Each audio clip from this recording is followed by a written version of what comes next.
Greetings. You're listening to Rebels Remembered, featuring Caitlin DeFord and Kelsey DeFord. Greetings, travelers from across the galaxy. I am Caitlin. I am Kelsey. This is Rebels Remembered, and today, or this week, we are looking at Season 4, Episode 10, Jedi Knight. Jedi Knight originally aired on February 19th, 2018. We have come back from the mid-season. I think when this first aired, it came back from a winter break, kind of. So, this is written by Dave Filoni and Henry Gilroy, directed by Saul Ruiz. The synopsis reads, the rebels look to rescue Hera from the clutches of Governor Price and Grand Admiral Thrawn. So, if you're joining us and you have never seen this episode, we're going to be talking about some huge things that happen in this episode. Huge spoiler alert.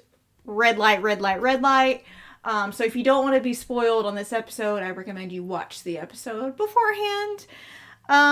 So some trivia on this episode. So we get these Lothbats in this episode. They have been a part of animal life on Lothal since their first mention in a Star Wars Rebels book, Battle to the End. They were first seen this season in Flight of the Defender and now play an important role in the Rebel infiltration plan. I'm going to have to go back and watch Flight of the Defender because I don't remember them. I don't remember them either. And it was interesting that, I don't know if it's because of the environment of the planet is changing, but it was odd to me that we've been here for maybe 2 seasons, and I mean, we left, and we came back, and I've never seen a Lothbat before Flight of the Defender. Apparently, it's mentioned that's her first appearance. So I thought that was kind of odd. Well, I think either I read this somewhere or one of the characters mentioned it where... Oh, it's right here. It is the ecological destruction of Lothal that forced Lothbats to scavenge in the cities now. Okay. In this way, the Imperial mismanagement of the planet has opened the door for the rebels. There it is, right there. So, okay. Brought the bats out, I guess. So I guess because we were more concentrated in the city, maybe? Oh, yeah. In the outskirts of the city, of the capital of Lothal, I guess is the capital, where the Capitol Dome is. Maybe there wasn't Lothbats flying around. Maybe they were around some other area on the planet. Because it is a pretty big planet. True. Tarkin's mention of Krennic's Stardust program is a reference, of course, to the Death Star. Tarkin's skepticism is part of his political mindedness. I thought this was interesting. He only fully claims responsibility for the Death Star once he sees it work in Rogue One. Otherwise, he carefully keeps his distance. That is such a political thing. Yeah. Like, I'm only going to back you when it starts showing results. Before then, I'm going to be like, I don't know what that is. I'm not going to back that. And you get that back and forth between him and Thrawn about Thrawn's talking about his TIE Defender project. He's kind of against Krennic's project, and Tarkin is like, well, it's just a waste of money from what all I've seen. Yeah, we get that little, like, snark from Tarkin. Like, well, I've just seen a bunch of waste, basically, is what he says. I'm like, ooh, totally different from threatening to use it on Alderaan in A New Hope. So. Yeah. Which we see at the end of this episode, the logo is now white and gray, and there's also no theme music played at all. Yeah. Well, I guess before we could go into the activity, what did you rate this episode? I rated this episode 7 out of 10. Okay. That's my rating today. If you asked me when I first saw it, it was probably significantly lower. Because we've talked about this off pod, but the writing to me in this episode just felt off, especially between Hera and Kanan. Like, I'm sorry, but the present lines give me cringe still. Yeah, I think we talked about that. Is like, I enjoyed the kiss, and I enjoyed seeing them react, and I guess I've never read A New Dawn. I know you have. It's sort of reminiscent of their interactions early on, but to me, I'm going to say it, since we've already mentioned the spoiler in this, because of Kanan's death, and they knew that he was going to die this episode, it was very much, oh yeah, we forgot. They're an item. Let's make them be lovey-dovey. That's what it felt like to me. I could be completely wrong, but I'm just like, yeah, where was this the entire series? Yeah. We got a couple of, I mean, she calls him love, they hug, they kiss in one episode. You know, there's, care there. And I think even Freddie would always get asked, like, when are they going to be an item? It's like, well, they're already an item. I was like, but Freddie, but where is it? Like, in the show? Like, that was my complaint. Sorry, I love romance. But yeah, the writing between them just felt, I don't know if it was rushed or what it was, but it just felt off to me. Yeah. So I put in my little comments, I put, heart, lovey-dovey, but issues? Yeah. I mean, that's literally the only reason I have it written, or I have the rating like I do. Yeah. That I can't think of any other reason. There's not really anything else about this episode I didn't like, other than those kind of interactions. And yeah, stuff. like you said, the present thing kind of gave me, like, you guys been together for a while now. It's not time to get all butterflied about given a gift. And also, you're wasting time. Get her out of there. When we first watched this episode back in the day, I was freaking. I was like, guys, I love this. This is not the time. Wait till you get back to the base, and then you can make out all you want. Like, no. Like, this is definitely not the time. Rescue her and then talk about it. Yeah. Mm-hmm. My rating was a 6 out of 10. Really? For the similar reasons. Yeah, I love how we're literally talking about the death of Kanan. This is what this episode is known for. Right. And we've skirted around that like I don't know how many times since we started recording. I said it earlier. I said because they knew he was going to die. I was like, oh yeah, forgot. You guys kiss. My bad. And not only do you kiss, confess your love for each other, and then he dies. Like, thanks for making it more heartbreaking, guys. Yeah, thanks for making us so sad. So sad. But I'm going to go ahead and go to our activity now before we go back and kind of look at the episode as a whole. So this activity is called, I believe you came up with this. I did. Is that a Jedi saying? And these are quotes from Kanan Jarrus from previous seasons, and we're going to look at them and see how they play into his overall journey across the series, because he dies in this episode, his journey is completed as a Jedi. Okay.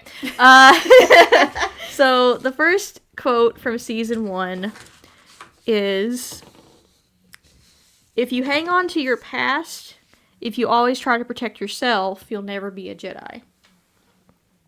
Which, this whole episode is big on sacrifice.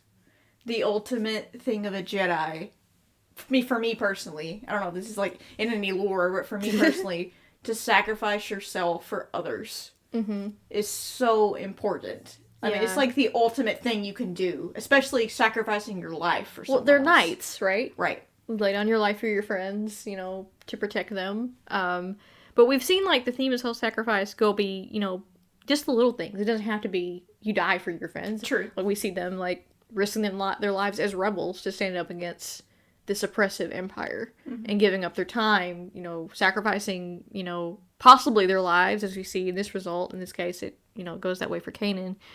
But yeah, I think that really speaks to letting go of your inner, how do I make this sound? Words. Well, the first part of that is important. If you hang on to your past, if you always try to protect yourself, you need to let go of things. Which Kanan does come to terms with his past as a Padawan that ran away. You come to terms with it, but you don't let it run you. Yeah. Mm-hmm. He'll still, like you said, that trauma will still be with him, but it's not overwhelming him, I guess. Right. All right, the big one. Oh, man. This was in Call to Action, I believe. Yeah. All of us have lost things, and we will take more losses before this is over, but we can't let that stop us. When the time comes, we have to be ready to sacrifice for something bigger. That is one of the best, I think, Kanan quotes ever written. Mm-hmm. And it's so amazing to me that was in season 1, and look at this moment in this episode. I mean, that one instance was talking about him sacrificing himself so they could get away and call them action, but obviously it has bigger implications looking at the series as a whole. Mm-hmm. Love this one. Fire Across the Galaxy is my favorite episode in season 1. You were right, I was a coward, but now I know there's something stronger than fear, far stronger, the Force. Again, about letting go. Which, letting go of everything in that moment. But he does it again here. Even more so. Because he had more to lose, Yeah. So, season 2, I think this is in Shroud of Darkness. I can't protect Ezra forever, not even from himself. All I can do is what I've done, train him the best I could. Which we see in this episode, Ezra's come a long way too in his journey, where Kanan gives him the lead on this mission. Not only because, he says it's for Hera and he feels about Hera, but also Ezra's going to have to one day, lead on his own. Mm-hmm. He's going to have to, especially after this episode. And all you can do is train him, and that's it. Mm-hmm. Also, I'm just thinking of a couple of lines. Sorry, I jumped to season 4. What was it? The one he's told Ezra about to save Hera, but also everyone. Yeah, he says, "You're gonna have to take the lead on this one." He said, Ezra says, "If that's what you want," he goes, "It's what we need in order to save Hera and everyone else." So the big goal of this whole shebang is that TIE Defender factory. Mm. And he took it out at the end of this episode. Yep. So not only did he save Hera and Sabine and Ezra, he saved everybody. Because that could have been the turning point in this war, which is insane to me to think about it that way. Yeah. But also, not only is it talking about the TIE Defender factory, but what we know of how season 4 ends was it because, hey, Ezra's going to have to lead the Siege of Lothal. Well, their siege. Sorry. Yeah. Take Lothal back from the Empire in the end of the series. Mm-hmm. This is hard, y'all. This is really hard. Okay. Season 3. This is from Bendu, I believe. Talking to Kanan? Yes. As long as you can see yourself, you will never be truly blind. So Kanan had to confront fear, losing his sight, learning to live and move around and work through the forest without his sight. And he comes a long way if you look back. Yeah. I mean, the dude is climbing buildings and cutting holes in the floor Right? and knocking guys off things and flying a glider through seeing for the force. Yeah. It's pretty amazing. Pretty dope. Another one, this is in, I believe, the season 3 premiere. Ezra, I'm right here. Go ahead. Let go. I get about letting go. Oh my gosh. Okay, sorry. I knew one was gonna get me. Yeah, I feel like the Jedi teachings is very much become spiritually enlightened to the point that you're not. Now, I could be talking about my butt here. I'm not a Jedi by any means. I'm not George Lucas. But I do feel it like it's letting go of all your attachments, your physical ones, but also your emotional ones. All of your trauma, your fear. That's incredibly difficult to do. Yeah. That's why they meditate a lot. Yeah. But yeah, I think we see when Kanan is holding back that explosion, he's completely let go. Oh yeah, definitely. I don't know how you thought about this. Was he becoming one with the Force in that moment, do you think? I never thought of it that way, actually. That actually makes a lot of sense. I just thought it was he was using a lot. He was tapping into a lot of it. I mean, to hold back an explosion, that's and hold Hera back. And hold her back, and his sight suddenly returns. That's crazy to me. Yeah. I never thought of it that way. I guess I was the only one that thought that. He was just becoming more in tune with it or one with it. Because he was just so this is what I was meant to do. I'm gone. Peace. Kanan tells Ezra, part of a Jedi's wisdom comes from learning to accept when a situation is out of your control. Which, that's, again, I feel like there's, so many underlying themes here of the same thing, of, letting go of fear, letting go of emotions, letting go of your attachments. And sacrifice for the greater good. Sacrifice for the greater good and acceptance. Sometimes, I don't want to go on a mental, TED Talk here, but sometimes letting go, emotionally, is the most, letting go of your control can be the most freeing thing.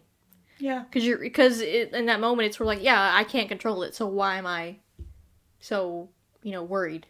it's okay to be worried, but you don't let it consume you. I Yeah, guess. and Kanan had that problem in early seasons. Mm-hmm. He was afraid for Ezra. He was afraid about the situation going wrong. So when he told Ezra this, I was like, wow, you've grown.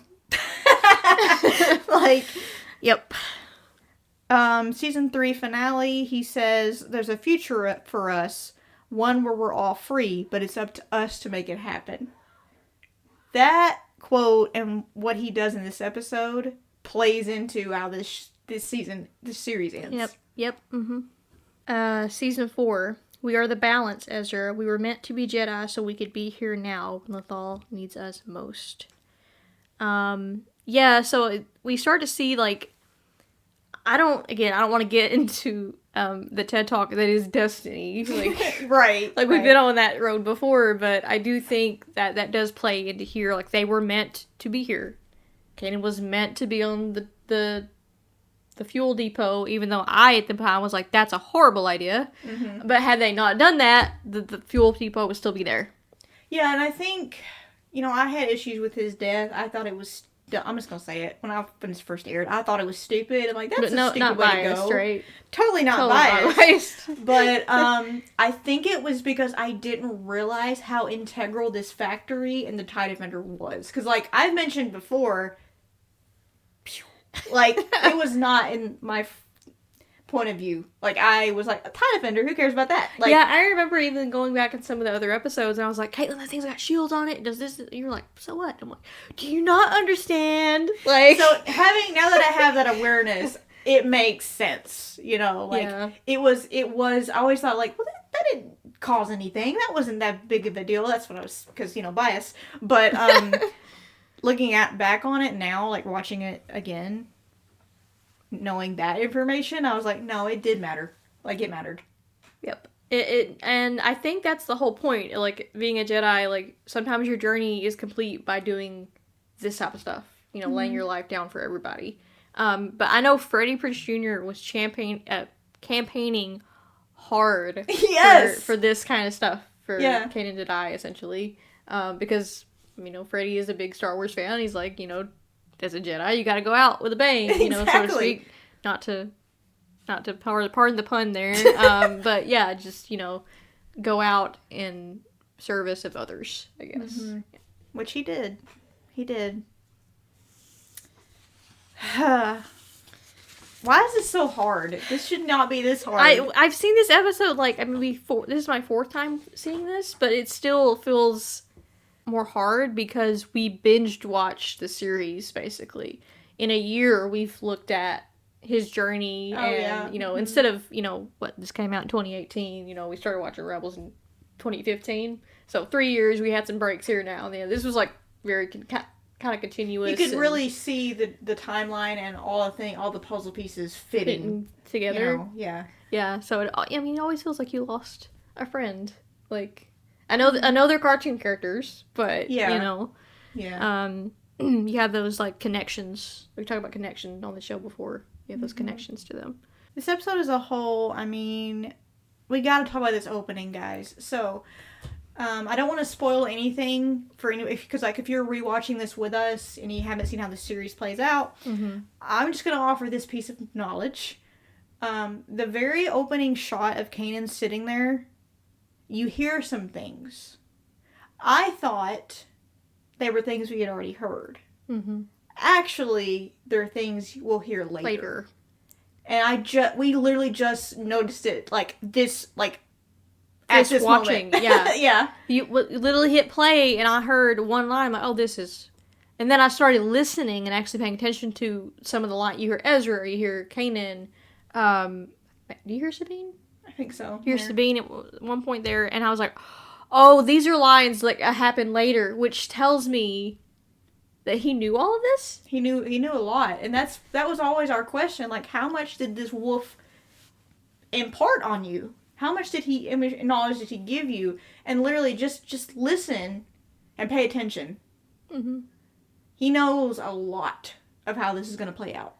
And you can see that in some of the Kanan's interactions with the characters in the show. Like, we have that one scene of, and it could just be they're like, oh, well, he's going to die, so we got to, like, make it sappy, but there's a, last scene he has with Zeb, and he puts his hand on his shoulder. He's like, glad the Force is with you. We've got him talking to Ezra about, that listening will be important later. When he's about to leave and go find Hera, he says, may the Force be with you, to Sabine and Ezra. They kind of look at each other like, I don't know what that was about, but maybe I'd be like, what are you saying? What do you mean? What do you mean here? Is something going to happen to you? Like, that's where my mind would go. But yeah, that was eye-opening for me. Like, that, I've never heard that. I never realized that he knew so much. And it makes me emotional because it's like, he knew it all. That's how I'm going to take it. He knew it all. He knew how it was all going to play out. But then he's talking to Hera, and he says, I have something to tell you. And we never know what that was. Hera, it's like, I love you, which I'll get into that later about why I didn't like that line. Because I'm like, really, Hera? I get that you're involved in the rebellion right now, but oh my gosh, you need to tell this guy. He says, I have something to tell you. We never know what that is. And when we just watched it, you were like, was he going to tell her that, hey, I'm about to die? I'm about to die. Yeah. And I have to do this. To prepare her. But maybe he was having second thoughts about, maybe should I tell her? Should I not tell her? Honestly, personally, like, I think that, like, for my opinion, if he had told Hera, she would have done everything she could to save him. It's so amazing that he knew it all. And I just now realized that. We were literally talking about it. We were like, well, how much did he know? Like, he didn't know everything, did he? This shot opens with him meditating. You're like, yep, he did know it. He did know everything. I didn't know that until we literally just watched it. But besides that big reveal for us, the music in this episode is amazing. Yeah, can't say enough about Kevin Kiner's score, dude. Not only the beautiful and heartbreaking orchestral choir at the end of his death, but also when they're making the gliders. That's a fun little ditty that was playing. I've never heard that before. Mm-hmm. The music that plays when Kanan is, doing his little samurai thing, cuts his ponytail. Mm-hmm. That music was different. Yeah. We also get to have Thrawn leave, which I was happy about. Because like, I don't want... we already had Price, okay? I don't want him anywhere near on this planet, because this was bad enough. Literally, I remember when the story took off, and you're like, okay, good. One problem's gone. But I don't know if their interactions was just, we need to show that they're together, or if it was just, not only do we need to show that they're an item, it'll make it more heartbreaking when he does leave. But I'm sorry, like, especially when I know about Hera later, I'm like, you never told that guy you loved him until then? I have problems believing that. I'm sorry. Maybe that's not what she wanted to tell him. Wink. But, I don't know, because doesn't he say, like, it must be the truth serum talking? Oh, he does. Which tells me, like, has he not heard this before? Maybe does she only say it when she's, I don't know, been drinking too much? Like, what? I don't... Maybe it was, maybe she doesn't say it often. Maybe that's what it is. So it's, like, unspoken, maybe? Okay. I get what you're saying. It makes her look bad. It makes it seem like not bad, just... Like, I hope you love him.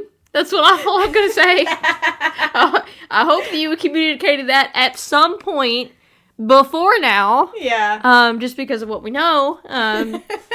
Oh, and also Vanessa Marshall's delivery of oh my god, when Hera's running after Kanan and she screams Kanan's name. It's so heartbreaking.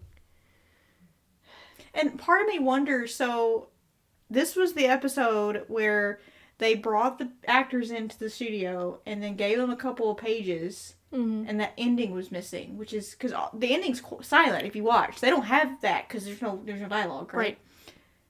Then Dave Filoni came in and gave them the pages and was like, so this is what's happening, Kanan's gonna die. I'm wondering if they then told Vanessa to record that. Oh. Or if it was just something they had her... She just tapped into some emotion? Yeah. Maybe? Huh, it's a good question. I need to tweet tweet Vanessa and be like, hey, did you know... So, when you recorded that particular moment, did you know... Yeah. That you were calling after him the last time? Oh, me, this episode. It's tough. It's really tough to be with a character for so long and then they're gone. And I think it's so important that, the next episode that we're going to discuss goes into that. Like I know the writer said and the crew of the show said the audience has been with this character for so long. We need to give them not only the character's time to grieve, but the audience to grieve him. Mm-hmm. I think that's so important because there's so many shows nowadays, they kill people left and right, and it's just, there's no time to breathe in any of it. Yeah. I feel. So, well, like I said, I enjoy the next episode as well. I am glad we got that episode. Yeah. Now, a lot of people are like, well, it's an intermission, like, yeah, but it was needed.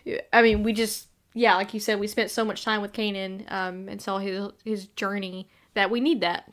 Now when Ephraim and Miriam, Miriam? Is that Ezra's mom name? When they died, we had a little bit in Princess of Lothal where we saw Ezra grieving, but it wasn't the whole episode because we haven't spent time with Ephraim and Miriam. We only heard about them from Ezra, but to go with this character throughout for 3 years, you have to have that breather moment. Yeah, you do, and I think I can't think of any other show that I've seen that there's an episode that's just dedicated to grief and dealing with the loss of a character. Because, like I said, most shows, they're all binge nowadays. So if someone dies, we'll spend maybe a little bit on it, and then we'll just move on. Mm-hmm. So I think more shows need to do this, I feel. Yeah. Which, this one and the next episode, Doom, aired at the same time. True. Which, again, I'm happy that they aired at the same time. Because can you imagine you watch Kanan die and the next day you're like, well, gotta go to work. Yeah. It was really like you're grieving a friend or. Yeah. Like I said, no, they're not real, but. It sucks. It sucks, you know. Yeah, overall, pretty decent episode. There's a couple lines, like I said, between Kanan and Hera that I'm just like, no. But, they kiss, and, I like the... Kanan looks nice. I'm sorry. Hear me out. Kanan, my man. He looks so nice with his haircut. We were watching that. I was like, I'm waiting on you to say the comment, because I know it's coming.